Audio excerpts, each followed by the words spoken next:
Still the best little radio station on planet Earth. WMNF Tampa and WMNF HD1. Tampa's wildest music party is back. WMNF's Tropical Heatwave brings an explosion of sound to Ybor City on May 10th. Multiple stages, endless genres, one unforgettable night. Tickets at tropicalheatwave.org. Hello there, my dear listeners on the back roads of the radio dial. It is spectacular to be in the quiet of the studio with you on this Monday morning. I cannot thank you enough for keeping your radio dial tuned to WMNF Tampa. Coming on up as quickly as the wag of a dog's tail is 5 minutes of NPR News. Ordinarily following the NPR News, we would be presenting the Healthy Steps radio show, but unfortunately, today, that is not the case. So, of course, we will not be taking any phone calls, but be certain to tune in next week for the astonishing Healthy Steps radio show with Dr. Fred Harvey. And stick around, because at 11, I will give you another run through NPR headline news, and then I will present the Sustainable Living Show hosted by the boss duo of Tanya Vidovic and Annie Ellis.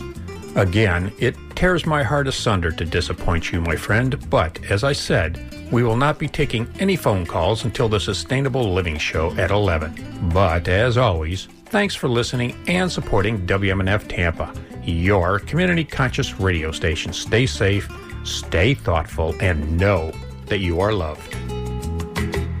This is Pacifica Radio's Letters on Politics. On today's show, in the Solicitor General's brief that I keep referring to said, no court can provide relief to people once they're taken outside the United States, which would mean that the government could take non-citizens or citizens, rightly or wrongly, dump them in an El Salvador prison, and no one would ever be able to relieve. This is a Stalin-esque gulag that they're trying to create. And again, that's why we said, if the Supreme Court were to allow this, we all should be very, very afraid. A conversation with renowned legal scholar Erwin Chemerinsky about President Donald Trump and the courts. He is the author of the book, No Democracy Lasts Forever. And then later we'll speak to researcher Chris Beyer about the cuts that are being implemented to medical research on Letters on Politics. Good day and welcome to Letters and Politics. I'm Mitch Jeserich. Today I'm very happy to welcome back to this radio program renowned legal scholar Erwin Chemerinsky for a conversation about the Trump presidency and the courts. Erwin Chemerinsky is the Dean of the University of California, Berkeley School of Law. He's the author of a number of books, including his latest, No Democracy Lasts Forever, How the Constitution Threatens the United States. It'll be out in paperback later this summer. Professor Chemerinsky, thank you for taking this time this morning. It's always my pleasure to talk with you. You have an op-ed, I think, published yesterday in the New York Times, co-written with another renowned legal scholar, Lawrence Tribe, titled, We Should All Be Very, Very Afraid. I don't know if that was your title. Sometimes the publication itself will put in a title, but are you afraid, and what are you afraid of? Very much so. That was the last sentence of the op-ed, and then in writing the headline, they used that. On Monday, the Solicitor General of the United States filed a brief in the Supreme Court that said that when people are held in El Salvador, their only recourse is to go to federal court with a writ of habeas corpus, but no federal court can hear their writ of habeas corpus. What that means is that when someone is put in El Salvador, they have no recourse, even if they're put there illegally, even if they're put there with due process. The Trump administration says there's no court that can give them a remedy. And Donald Trump has said he even wants to put United States citizens there. That makes me very, very afraid. Could there, with this rationale that you're seeing coming from the court, and we'll get more into it, but could you also, how could that also be applied to, I mean, it shouldn't be applied to anyone, I get that argument, but could it also be applied to citizens? The Solicitor General's position, and we don't have a court ruling yet, is that the government can put anyone in El Salvador, and once they're there, they have no recourse. The government's position is that when somebody is imprisoned, their only alternative to get recourse is a writ of habeas corpus in federal court. But that's no federal court has jurisdiction over El Salvador. There's nothing that can be done for the person. Doesn't matter if they're a citizen or a non-citizen, documented, undocumented. The government is trying to claim the power to imprison people in El Salvador with no court having the authority to review. Sure. I'm hopeful the court will not accept that position, but it certainly is why we wrote that we're very, very afraid. And this is in particular to a man by the name of Kilmar Armando Abrego Garcia, who was wrongly detained, deported to El Salvador, now in that prison there, and admitted, widely admitted, I think by the administration, he was wrongly detained. Yet it seems like there's nothing they're going to do about it. We'll see. Garcia's petition is pending before the United States Supreme Court. Professor Tribe and I and Professor Martha Minow from Harvard have filed a friend of the court brief on behalf of Garcia. And hopefully the Supreme Court will rule very quickly against the Trump administration on this. There's also over 200 individuals who have already been taken to El Salvador prison. These are individuals who are alleged to be members of a Venezuelan gang. We know some were taken there by mistake. But I want to be clear, this is illegal under American law. There is no authority of the government to put people in prison in another country. Also, federal law is so clear that before anybody can be deported, they're entitled to due process, notice and hearing. None was provided here. And the Supreme Court affirmed that it was illegal to do that, didn't it, on Monday? But back to the other point, it's now outside of the jurisdiction. The Supreme Court's ruling on Monday was very narrow. What the Supreme Court said was that those who are in the United States pending deportation to El Salvador have to bring their habeas corpus petition in federal district court in Texas where they're being held, not federal district court in Washington, D.C. And the court said that before they're taken out of the country, they should be given notice and a hearing. But notably, the Supreme Court didn't address the Venezuelans, and there's over 200 of them, who are already in El Salvador. And the court didn't address what if the government violates this and takes the people to El Salvador nonetheless? Does any court have jurisdiction? That's why the brief filed by the Solicitor General on Monday is so important, because it claims once somebody is in El Salvador prison, no United States court has jurisdiction. Indeed, last Friday, the White House press secretary said, and this related to the Garcia case, well, go to the president of El Salvador and ask for release, but we believe no court has jurisdiction to order his release. No, those are pretty shocking comments, sort of to respond to this. So once you're outside of the United States, even if it was illegal, what can you do about it? Is that the point? That's exactly the point. I mean, in the Solicitor General's brief that I keep referring to said, no court can provide relief to people once they're taken outside the United States, which would mean that the government could take non-citizens or citizens, rightly or wrongly, dump them in an El Salvador prison, and no one would ever be able to relieve. This is a Stalin-esque gulag that they're trying to create. And again, that's why we said, if the Supreme Court were to allow this, we all should be very, very afraid. You felt that the Supreme Court punted on some of the big issues that it was facing in this case? Well, the court has not yet issued a ruling as to Garcia. It did issue a very narrow ruling on Monday with regard to Venezuelans who have not yet been taken to El Salvador. But the court on Monday, I'll use your word, punted on so many issues. The Trump administration claimed authority to do this under a 1798 statute, the Alien Enemy Act, that applies when there is a declared war or an imminent military invasion. It's a law that's only been used in the War of 1812, World War I, and World War II. The Supreme Court didn't address whether the government can use that power here. Second, the court didn't address, even if the statute applies, can individuals be taken and put in prison in El Salvador? No federal law authorizes that. And most important, if people are already in prison in El Salvador or taken there wrongly, can they then get judicial review? What recourse is available to them? Those are the crucial questions, and the Supreme Court didn't address any of them. There's one line of thought that the court was trying to avoid a potential confrontation with the Trump administration and avoid the potential of the Trump administration just ignoring the court orders, which could have a huge effect in how our system works? This is about human beings imprisoned in a horrific maximum security prison in El Salvador. It's the role of the court to enforce the constitutional laws of the United States, especially when you're dealing with human beings in the most basic form of liberty and freedom. There's going to be a confrontation with the Trump administration. The Supreme Court is going to have to declare things like this illegal or unconstitutional. If the Supreme Court doesn't, out of fear that their orders might be defied, then the Trump administration can do whatever it wants. Do you think that's a possibility of that happening?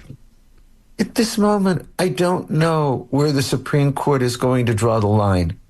I hope they'll draw the line at the Garcia case, because as you pointed out, last week, a Justice Department lawyer admitted to the court that he was taken to El Salvador by mistake. But to this point, the Supreme Court has more sided with Donald Trump than ruled against Donald Trump. There have been 4 Supreme Court rulings so far. 3 of the 4 have gone in favor of Donald Trump. The 4th that went against Trump was a 5-4 on an issue that should have been unanimous against him. So I don't think at this moment we have enough information to know, will the Supreme Court actually be a check on Donald Trump? And this really kind of gets at the heart of how our system works, is what happens if a president and an administration ignores court rulings. The court doesn't have any guns, doesn't have a military force, doesn't have a police force. It sort of gets to this nature of brute power that can, I suspect, if as long as you have the military willing to go with you, for a brute power to prevail, I suppose. I think it's important to remember that every president in history, Republican and Democrat, conservative and liberal, has always complied with court orders, even when they strongly disagree with them. Franklin Roosevelt complied with the court orders that struck down New Deal programs. Richard Nixon complied with the court order to release the Watergate tapes, even though it ended his presidency. I know many people quote Andrew Johnson saying, Chief Justice John Marshall made his ruling, let him enforce it. Andrew Jackson never actually said that. It was attributed to him 20 years after he died. Indeed, in the case involved Worcester versus Georgia, it was not even an order directed at Andrew Jackson. It was directed at the state of Georgia. If Donald Trump chooses to defy court orders, this will be unprecedented in American history. But keep in mind the stakes here. If a president can violate the Constitution and then defy court orders, the president can do anything. That's a dictator. Then the president really could lock up you or me or anybody else in El Salvador. And even if a court issued an order to release us, he could defy it. We then would be in a form of government never seen in the United States in all of its history. Do the courts have any recourse? And I mean, obviously the Congress can impeach. That's the one power it has over the executive branch. But does the court have any recourse to that kind of action, to ignoring an order that the executive branch ignores? The court has the contempt power, and there's criminal contempt for violating its orders. I don't think the president can be held in criminal contempt because of a Supreme Court decision last July 1st, Trump versus the United States, that a president can't be criminally prosecuted for official acts taken in office. But those below the president could be held in criminal contempt. However, it's the United States Department of Justice that prosecutes criminal contempt, and the president can pardon for criminal contempt. There's civil contempt, which allows a person to be fined or even put in jail until they comply with the court order. And those below the president could be held in civil contempt and even jailed. But it's the United States Marshals that enforce civil contempt, and they're part of the Justice Department under Attorney General Pam Bondi and under President Donald Trump. So if ultimately a president says, I'm going to defy the court orders and do whatever I want, there's not much the courts can do about it. And then the question would be, would Congress be willing to stand up? And at this moment, of course, hard to imagine a majority of the House and 2/3 of the Senate vote to impeach and remove Donald Trump. Yeah, but maybe if it got to that point, you never know what would happen if we ever got to that point, because it does seem an extreme point to be. And it does show, I guess, this is one of those things we talk about, norms, right? The norms that the executive branch will enforce the decisions by the judicial branch. You're exactly right. Our Constitution depends so much on the good faith of those who govern us, and that they will follow the norms of the office. One of those norms is that presidents, like everyone else in society, complies with court orders. And I want to be clear, this is nonpartisan. The idea of the rule of law applies equally to Republicans and Democrats. And the rule of law is that no one, not even a president, is above the law. We've also had the detention and really the abduction on the street of students who were involved in pro-Palestinian protests last year. Mahmoud Khalili from Colombia, several others now. Do those fall in sort of, how different are those cases from these previous ones that we're talking about where people are being jailed in El Salvador? Well, of course, at this point, what we're seeing is that their visas are being revoked and they're going to be deported. There isn't an indication that this group of people is being put in El Salvador, but what's being done to them is nonetheless unconstitutional. The United States Supreme Court has been clear that all who are in the United States have freedom of speech under the First Amendment. In 1945, in a case involving labor leader Harry Bridges, a case called Bridges versus Wixon, the Supreme Court was clear that non-citizens in the United States have free speech. So to revoke somebody's visa because the government doesn't like the views of that person violates the Constitution. Yeah, and Harry Bridges right here in San Francisco with the dock workers and the general strike that happened in the 30s. The Longshoremen Union. Yeah. The government tried very hard to deport him for his advocacy. It took years, but ultimately he prevailed. But the 1945 case, Bridges versus Wixon, remains so important in saying that non-citizens have free speech rights too. Do these cases now with these students present an opportunity of changing that precedent from the Bridges case? Of course, but I hope not. I hope that the Supreme Court will continue to say that all in the United States are entitled to free speech and that the government can't punish people, including revoking visas and deporting them, just because the government dislikes the views that they're expressing. The First Amendment, if you look at the language, doesn't say anything about citizen or non-citizen. And in fact, if you look at the Due Process Clause, it says no person shall be deprived of life, liberty, or property without due process of law. It doesn't say no citizen. It just seems we're at this moment in time right now, this turning point in history. We already talked about one potential extreme, that would be the president just absolutely ignoring what the courts say. But there's other possibilities, including one, the court stopping many of the president's initiatives, or conversely to that, the court kind of redefining what our legal expectations have been over, I guess, since the Warren Court or so.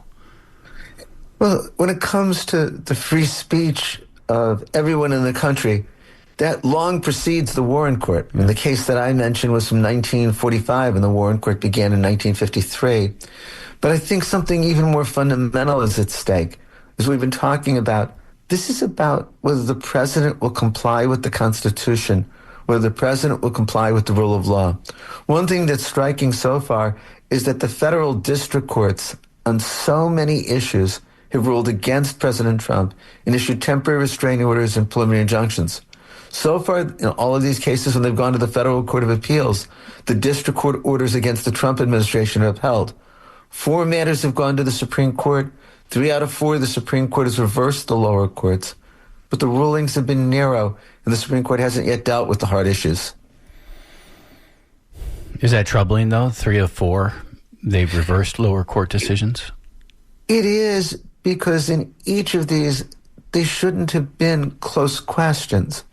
One of these was a ruling a week of last Friday, that involved, it was a case called Department of Education versus California.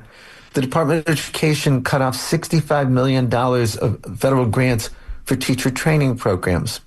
The federal district court in Boston said that this is impermissible.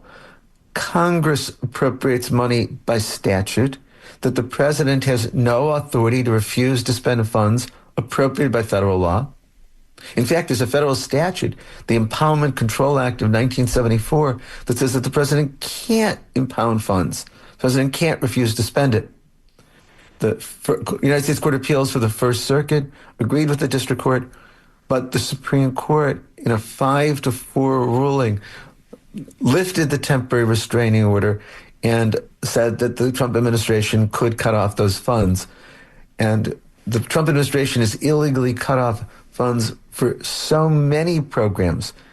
It's abolished federal agencies created by statute, even though there's no authority to do so. All of this makes the Supreme Court's ruling last Friday so disturbing.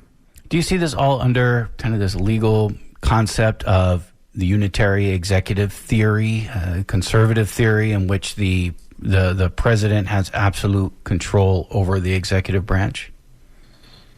The unitary executive theory is being used by the Trump administration to claim that they can fire anybody in the executive branch even when there's a statute providing protection for removal.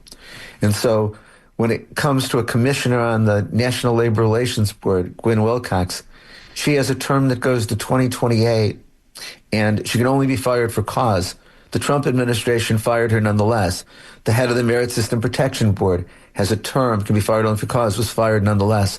And the Trump administration is saying, notwithstanding a 90-year-old precedent, it's a unitary executive, we can fire anyone in the executive branch. Perhaps most stunning, the Trump administration has said that it can fire people who have civil service protections. Civil service comes from the 19th century. No president has ever tried to argue that civil service is unconstitutional, but they're saying because it's a unitary executive, they then can fire anyone in the executive branch. That, though, doesn't carry over to the spending power that we've been talking about, because Congress is expressly assigned the spending power in the Constitution. And when Congress passes a bill to spend money, the president can sign it or veto it. But if it's adopted with the president's signature or over the president's veto, then the president is obligated to spend the money. The president has no authority to undermine Congress's power. So I don't think that's about the unitary executive. Coming back to the detention and deportations of immigrants, I can't help but at least get a sense of what was happening in the early years in the war on terrorism, especially abroad. You know, people were being detained, sent to quote-unquote CIA black sites, or sent to Guantanamo Bay or whatever it would be. And as we see this happening now here within the United States, and I know people were being questioned and detained, Muslims especially right around the time of the Iraq War, so maybe not completely unprecedented, but it does feel like war, you know, when does the war on terror end, right? They called it the forever war, but it does seem like wartime policies are being used right now in a time that doesn't really feel like we're at war. There's no doubt that it's wartime policies, and what the Bush administration did was unconstitutional, illegal, and horrifying, and yet in some ways this is even worse. Guantanamo was for people who were apprehended in a foreign country and then brought there. Guantanamo is an abomination in terms of international law and American law. But now what the Trump administration is doing is taking people in the United States and moving them to El Salvador to a maximum security prison there. The Bush administration didn't do that. I'm not excusing what the Bush administration did, but this seems even a step worse. I mean, it feels like the war came home. It did. And again, you're absolutely right that there were individuals in the United States who were apprehended and taken to military prisons in the United States. Muslims were detained for questioning, all of which was just wrong. But to take 200-some Venezuelans without any semblance of due process and move them to a military maximum security prison in El Salvador and then say, there's nothing any court can do, that goes even further than the Bush administration's positions. Erwin Chemerinsky has been our guest. Erwin Chemerinsky is the Dean of the University of California, Berkeley School of Law, and he is the author of the book, No Democracy Lasts Forever, How the Constitution Threatens the United States. Professor Chemerinsky, I thank you very much for taking this time today. Thank you so much.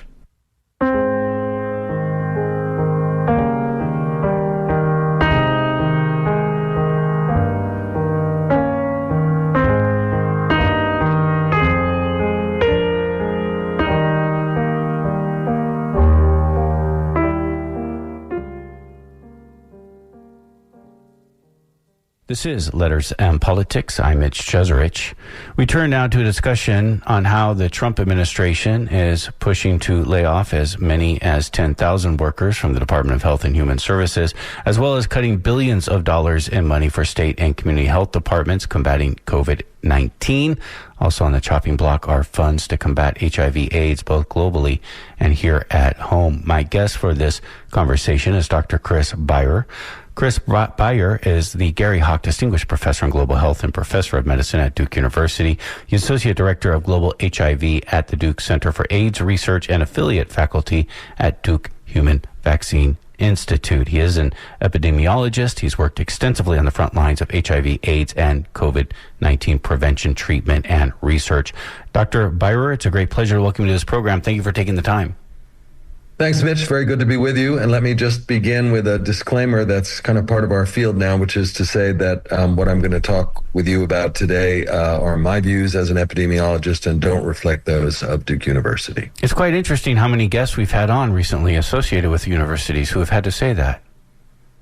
Well, universities have, as many of your listeners will know, been the target of really extraordinary pressure, unprecedented, from the current administration, and many, perceive that it's a challenging moment to speak out. I feel, as a public health practitioner for 33 years, that it's part of my job to be clear with the public about what is happening and what its implications are for the health of the American people. So, that's a risk I'm willing to take. But we have to be ginger and careful, and also be evidence-based. Stick to the facts, what we know, what is happening, what the likely implications will be. I didn't mean to get into this, but my next question is something you don't want to get into, you just let me know. I'll respect that. But when I think of the current government pressuring universities, I think about it over political demonstrations that have happened on campus, largely over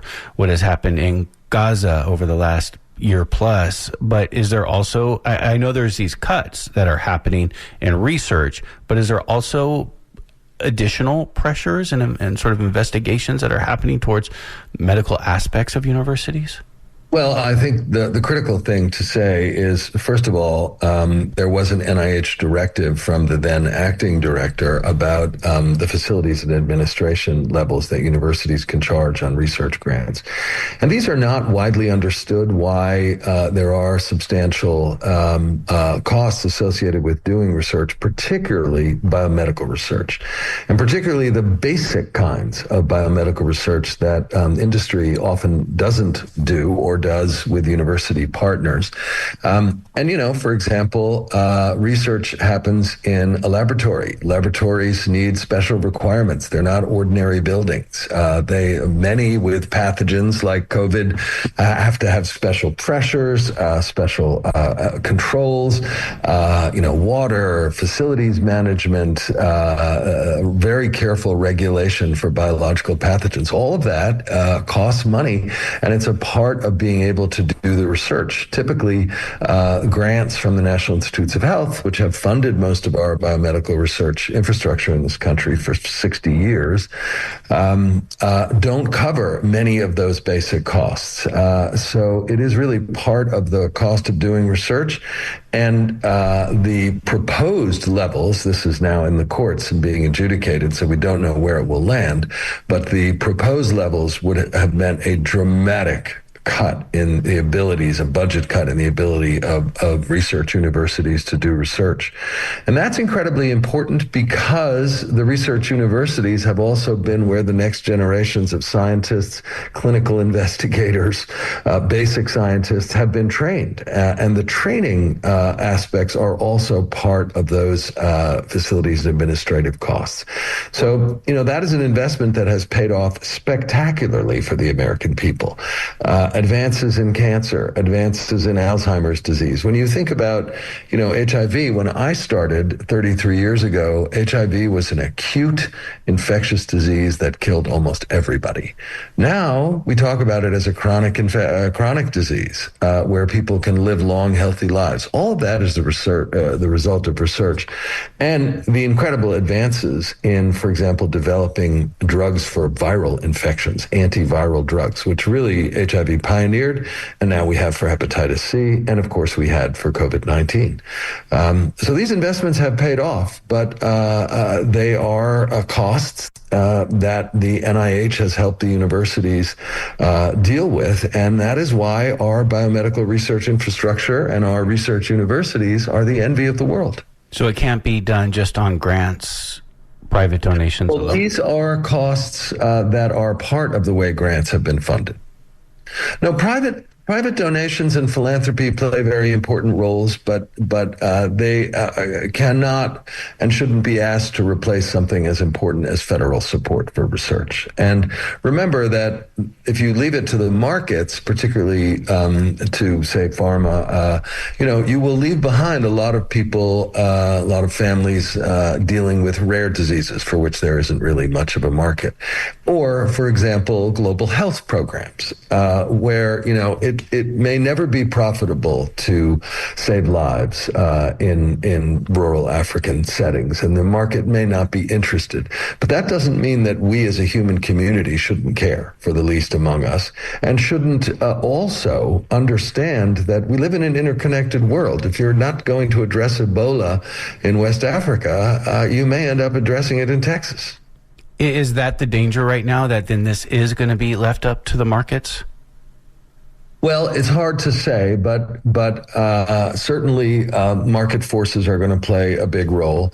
What is happening right now is the largest cuts, certainly in my career, to Health and Human Services, as you said. It's actually, you had mentioned the figure of 10,000. It's closer to 20,000 because we've already had 10,000 people take the early buyouts out of HHS. So there's another 10,000 to go. And the Secretary Kennedy, has made clear that this restructuring, the plan is to go from 82,000 to 62,000 employees. So that would be 60,000. Very big reductions in force at the Food and Drug Administration. The FDA may be the hardest hit. 3,500 people have lost their jobs. CDC, 2,400. NIH, 1,200. Center for Medicare, Medicaid Services, another 300. And you have to understand that these are not just people who, are federal workers who have some expertise. They have also been going after the leading scientists and the best people in these fields. So, for example, at the FDA, Peter Marks was just forced to resign. Now, Peter Marks played a central role in delivering COVID vaccines to the American people. He was the director of the Center for Biologics and Vaccines, and he is one of the leading vaccine scientists in the world. So he was abruptly forced to resign. And his resignation letter, I think, at least parts of it were made public, really is a testament to what is happening. He made clear that he had tried very hard to work with the administration. He had suggested that if they wanted to study the relationship, the purported relationship for which there's no evidence of vaccines and autism, that a National Academy of Medicine study would be the right way to do that. But what he concluded was that they were not interested in the best science or in the best evidence, but rather in their own theories, which are not evidence-based, and that they were not open to genuine scientific investigation. That is very disturbing. Also, on Tuesday, which was a day where many of leaders in very important branches of the government who lead our scientific and research effort lost their jobs. You may know that the National Institute of Allergy and Infectious Diseases formerly was headed up by Dr. Anthony Fauci, of course. His successor was a fantastic infectious disease physician from University of Alabama, Dr. Jeannie Marazzo, who was widely seen as somebody who managed, in a red state, Alabama, did a wonderful job of being a kind of medical scientific leader for the COVID response there. And she was just forced to resign on Tuesday. Also, there's a branch there. There's the Division of AIDS and the Division of Microbiology and Infectious Diseases, and the longtime leader there was forced to resign. The Jonathan Mermin, head of the HIV prevention and STD branch at the CDC, was also forced to resign on Tuesday. So the nation is losing its real scientific leadership. This is the brain trust that has protected the American people. Is it unusual to see these kind of forced resignations in these particular departments when administrations change from one party to another? Oh, absolutely. Just to be clear, the way this works is that with the National Institutes of Health, the only political appointee is the director of the National Institutes of Health. And that position is nominated by the president and then has to go through Senate confirmation. And generally, it is under the purview of the NIH director to oversee the directors of all the other institutes and centers. This idea that you get down into the weeds and start firing the best technical people at the institute director level and the deputy director level within these institutes really is unheard of, and it is an unprecedented level of politicization of the scientific leadership. Now, there is a new NIH director. He did go through the Senate confirmation process. He was sworn in earlier this week. That is Dr. Jay Bhattacharya from your area. He is a professor at Stanford University, a health economist, MD, PhD, and he has a track record as an NIH-funded investigator in HIV/AIDS research. He did very important work on costing economics of the benefits of antiviral therapy, particularly in Africa.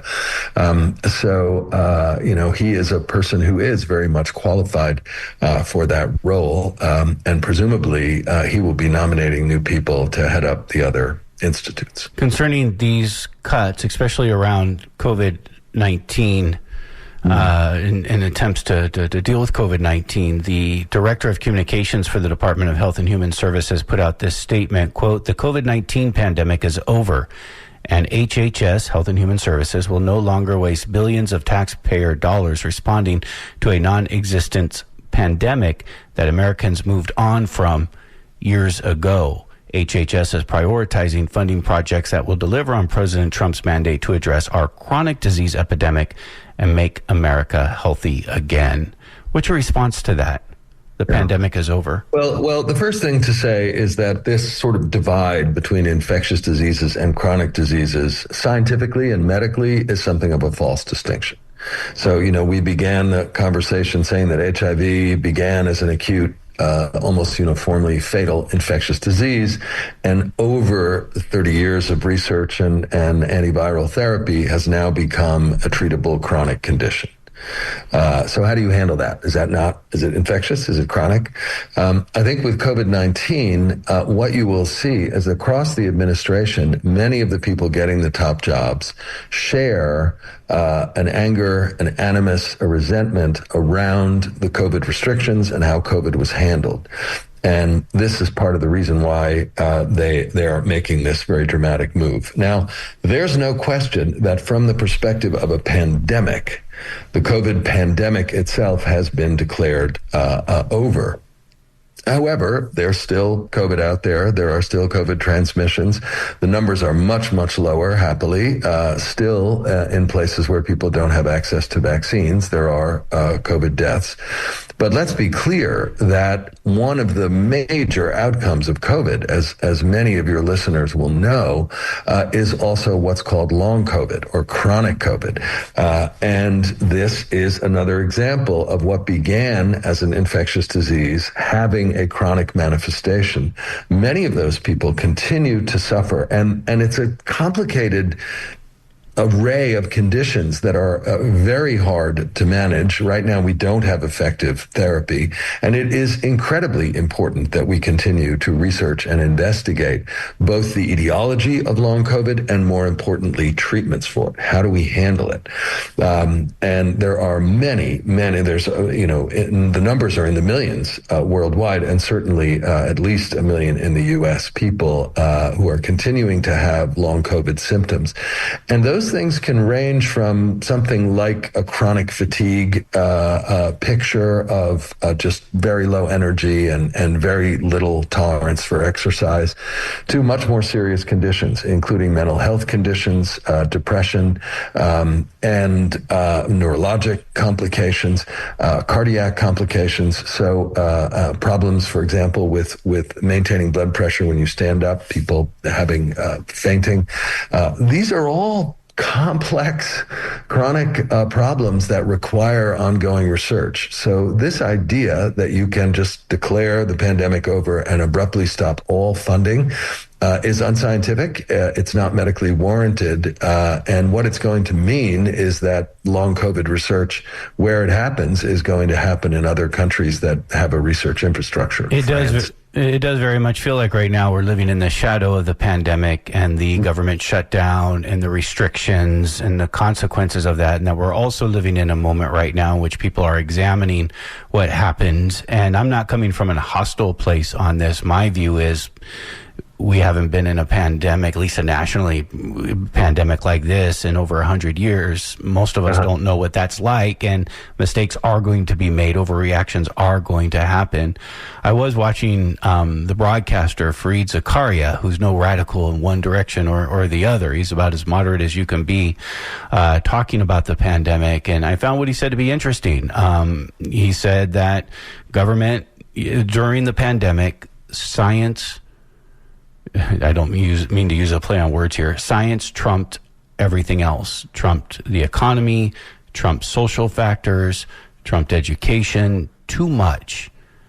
And are you able to look back at the pandemic and our response collectively and see mistakes and see, like, how do you view all of this?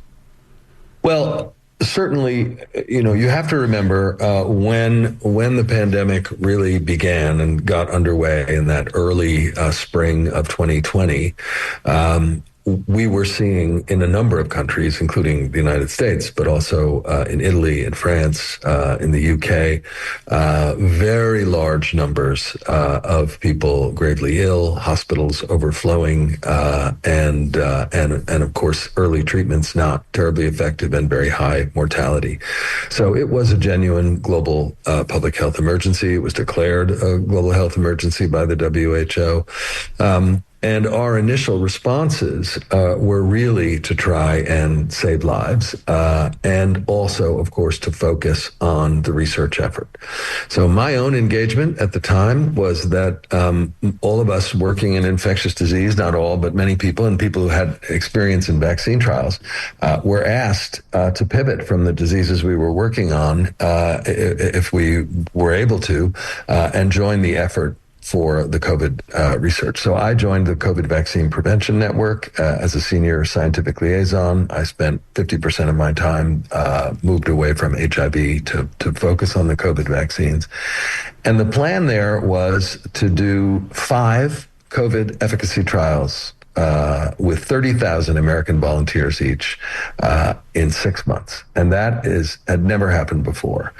And I have to say that the Trump administration, this was the first Trump administration, really made that possible by creating Operation Warp Speed, by putting billions of dollars into the effort, and really expediting cutting through the red tape. And it really was a triumph. And we ended up with a number of safe and effective vaccines. That we also worked on antivirals for COVID. We ended up with 2, remdesivir and Paxlovid, and broadly neutralizing antibodies. And you have to remember, at the time when President Trump himself became ill with COVID, he was one of the first people to get the antiviral and the broadly neutralizing antibody. So, the benefits were abundantly clear. On the other hand, there's no question that we learned that some of the things we were doing initially really were not helpful. One of the big ones was that, this was a virus with very low infectivity out of doors. It was really mostly indoor transmission. So the restrictions on people being outside and kids in playgrounds and people going to the beach, all of that turned out to have very little meaning. The restrictions on surfaces and the concern about, grocery bags and all those things also turned out to be not terribly relevant. But you don't know that until you know it. And in retrospect, you could say that it was too vigilant, but it's also certainly the case that we delivered with unprecedented speed safe and effective vaccines. And it was the vaccines really that got us out of the epidemic phase and the improvements in clinical care. We figured out that so many people dying of this very rapid acute respiratory distress syndrome could be treated with steroids. We learned that from the UK clinical data. And that saved then hundreds of thousands of lives. So, you have to understand that there are advances. We made them faster than could have really ever been seen before. And that's also true, of course, of the mRNA technology. Now the administration is no longer seems to be supporting further investigation of mRNA technology. But mRNA is being investigated for many other vaccines for other diseases and also in the cancer space, and it really has enormous promise. So in my view, one of the main lessons that we learned from COVID was the power of this new technology, and we seem to be avoiding that particular positive lesson right now. And yet, here we are. There is a sizable portion of the population. I don't know if I would say majority, probably not. Nothing's ever a majority anymore. That is suspect over how we handled the pandemic. And here we are facing deep cuts to the research that you're trying to do. So that's right. And I think, Mitch, that's a really important to focus on and pay attention to. The cuts to the research effort have been dramatic. The pullback of grants, now is in very large figures. And there is there are some very specific areas. One, for example, we know that the executive order on gender, which was one of the very first that came out of the new White House, included this basically ban on research funding and clinical care for transgender youth and the sort of removal of trans people. But what has been happening in the last several weeks is something very different, which is the administration is now canceling a very large number of grants that affect other sexual minority populations, including gay men and lesbian women. And just today, in fact, there's a report out from NBC that the sum looks like something like 125 million in research dollars that have been withdrawn from this area. And we've really it's only been about 15 years that there's been NIH funding. Why is it important to have specific health studies for, say, gay, lesbian, transgender? I get because there are biological things that may be going on with a transition, but for, say, like a gay, lesbian person. Well, the reality is, and it's an unfortunate reality, but it is the facts, that the majority of new HIV infections still in the United States in 2025 are in gay and bisexual and other men who have sex with men. Men who have sex with men account for over 2/3 of all new infections, particularly in the South and particularly among men who have sex with men of color, Black and Latinx. Do you feel like the cuts to HIV/AIDS is targeted towards programs meant to deal with HIV/AIDS, or is it just everything's getting cut and this is No, I think in terms of these cuts to particularly research involving gay and bisexual men, that is specific to targeting people of that community, that sexual orientation. And by the way, it's very explicitly not in the executive order. The executive order on gender does not speak to sexual orientation. It doesn't speak to gay men or lesbian women. So what the administration has been saying when they've canceled these grants is that they are not strategically aligned with the administration's priorities.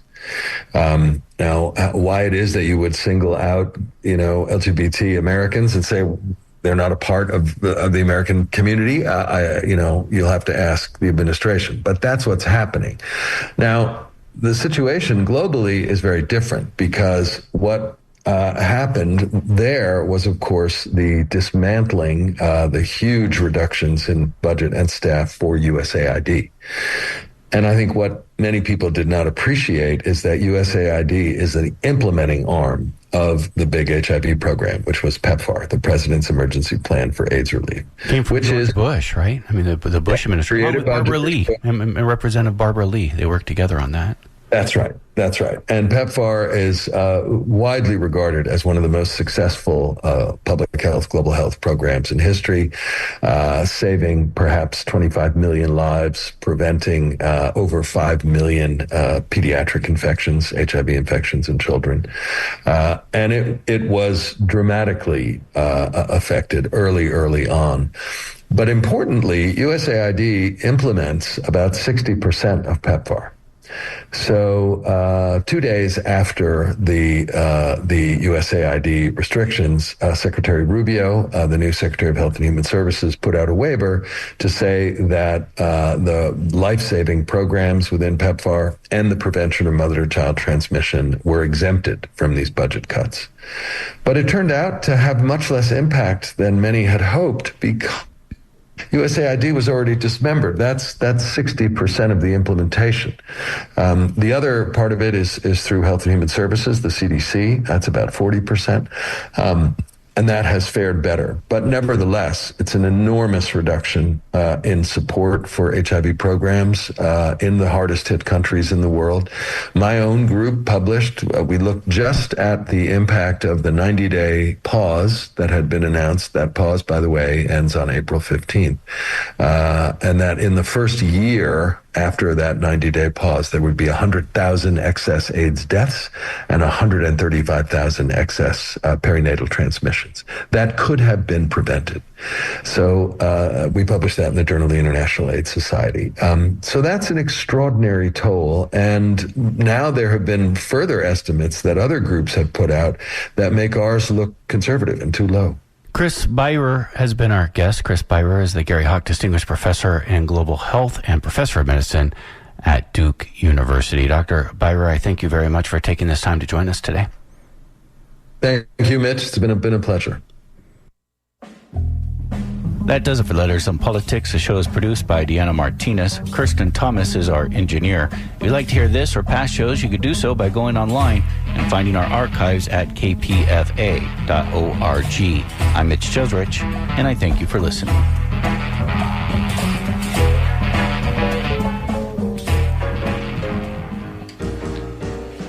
You have been listening to a special broadcast of News and Letters here on WMNF Tampa.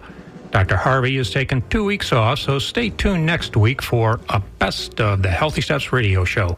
Dr. Harvey will be back on Monday, April 28th.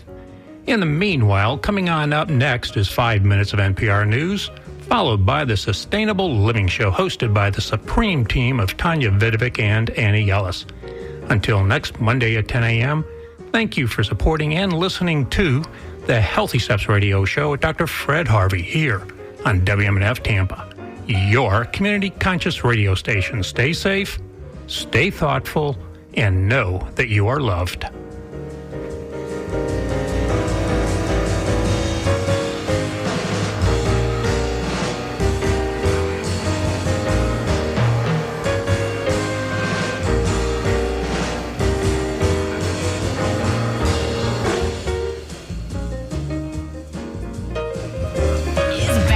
WMNF's tropical heat wave brings an explosion of sound to Ybor City on May 10th. Multiple stages, endless genres, one unforgettable night. Tickets at tropicalheatwave.org.